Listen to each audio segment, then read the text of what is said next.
রায় স্মৃতি অভিনন্দন মানপত্র বিতরণ অনুষ্ঠানের আজকে আমাদের লক্ষ্মীপুরের আধুনিক রূপকার আমাদের সবার প্রিয় বিধায়ক শ্রী কৌশিক রায় মহাশয়, আমাদের এখানে উপস্থিত আমাদের ভারতীয় জনতা পার্টির কাছাড় জেলার চা জনগোষ্ঠী মোর্চার সভাপতি শ্রী সঞ্জয় কুমার ঠাকুর মহাশয়, মঞ্চে উপবিষ্ট আমাদের সবার প্রিয় নেহরু হায়ার সেকেন্ডারি স্কুলের অধ্যক্ষ শ্রী হিমানীশ প্রকাশত মহাশয়, মঞ্চে উপবিষ্ট আমাদের দাদা দেওয়ান বাগান পঞ্চায়েত কৃষ্ণপ্রসাদ রায় মহাশয়, যার হয়তো কিছু জনের নাম জানা নেই, উনি হচ্ছেন আমাদের এই প্রাণপ্রিয় বিধায়কের বাবা, যিনি আমাদের সমাজের জন্য অনেক কিছু করে গেছেন। আপনারা দেখবেন, যদি আপনারা কোনোদিন বর্ষাঙ্গন যাবেন, ওনার নামে ওখানে আমাদের একটা স্কুল আছে, আপনারা দেখবেন উনি ওই বর্ষাঙ্গন এলাকায় উনি আমাদের বাগানের জন্য বিভিন্ন এলাকাতে উনি আমাদের জন্য, আমাদের চা শ্রমিক, আমাদের হিন্দি ভাষী, ভোজপুরি ভাষাভাষী যতজন আছেন, আমাদের চা বাগানে বিভিন্ন ভাষাভাষীর মানুষ থাকে, কিন্তু আমরা সেটাকে সব চা জনগোষ্ঠী ধরেই মনে করি। উনি সবার জন্য ওখানে কি করে গেছেন সেটা আপনারা দেখলে বুঝতে পারবেন। আজকে ওনার কর্মফলের জন্য আমরা লক্ষ্মীপুরে ওনার পুত্রকে বিধায়ক রূপে পেয়েছি, আর যার জন্য আমাদের লক্ষ্মীপুরের উন্নয়ন যা বিগত দিনে ছিল না, আজকে একদম তড়িৎ গতিতে উপরে যাচ্ছে। আজকে আমাদের এখানে মডেল হাই স্কুল বলেন, আমাদের কাছে সবচেয়ে বড় কথা আছে দেওয়ান চা বাগানের মতো জায়গাতে আমাদের লক্ষ্মীপুরকে কাছাড় জেলাতে এক আদর্শ বিদ্যালয় যেটা আমাদের দেওয়ান চা বাগানে স্থাপিত হয়েছে, সেটা আমাদের জন্য গর্বের বিষয়। আজকে যদি এইরকম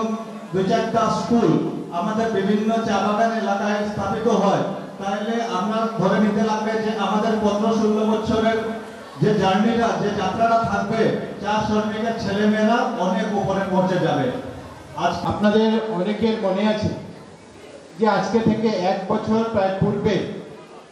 বরাক উপত্যকা চা জনগোষ্ঠী উন্নয়ন সমিতি তৈরি করা হয়েছিল, গঠন করা হয়েছিল। সেই সময় এই সংগঠন কেন তৈরি হচ্ছে, এই সংগঠনের উদ্দেশ্য কি, এই সংগঠন রাজনৈতিক সংগঠন কিনা, এই সংগঠন অন্য কাউকে হয়রানি করার জন্য কিনা, এই সংগঠন বাগান এলাকাতে ট্রেড ইউনিয়ন করবে কিনা,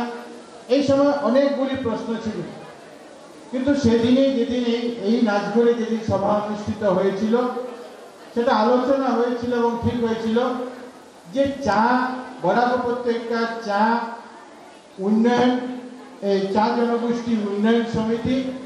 বরাক উপত্যকায় যতগুলি চা বাগান আছে এবং প্রাক্তন চা বাগান এলাকা যেগুলি আছে, সেইগুলি এলাকাতে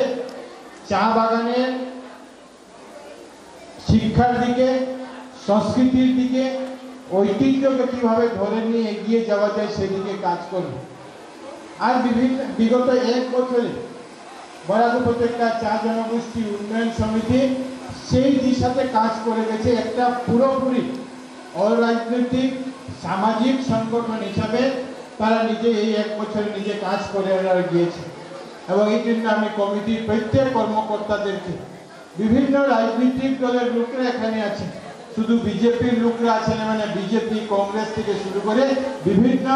রাজনীতিক যারা বিশ্বাস করেন সেরকম লোকদের এখানে আছেন, এবং তারা 1 বছরে এই চা বাগানের কিছু পরিকল্পনা আগামী দিনের জন্য নিয়েছেন, এবং তারা 1 বছর যেভাবে কাজ করেছে তাদের এই পুরো কমিটিকে আমি ধন্যবাদ এবং কৃতজ্ঞতা অভিনন্দন জ্ঞাপন করছি। আজকের যে অনুষ্ঠান,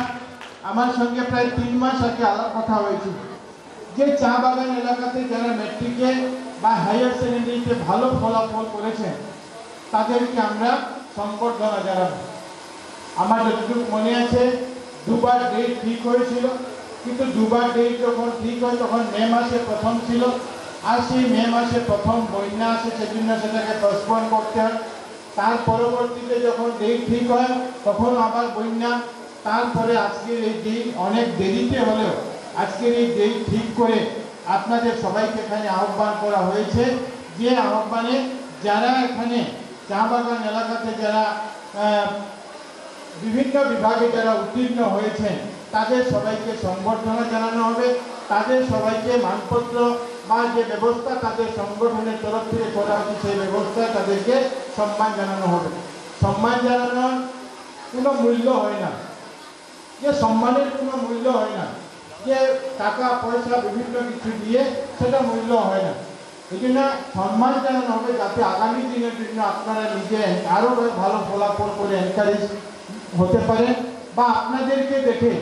বা চা জনগোষ্ঠী উন্নয়ন সমিতির এই কাজ দেখে আগামী দিনে যাতে যারা অন্যান্য চা বাগান এলাকা থেকে ছাত্রছাত্রীরা আছে তারা যাতে আরও উৎসাহিত হয়ে ভালো ফলাফল আনতে পারে সেই চেষ্টা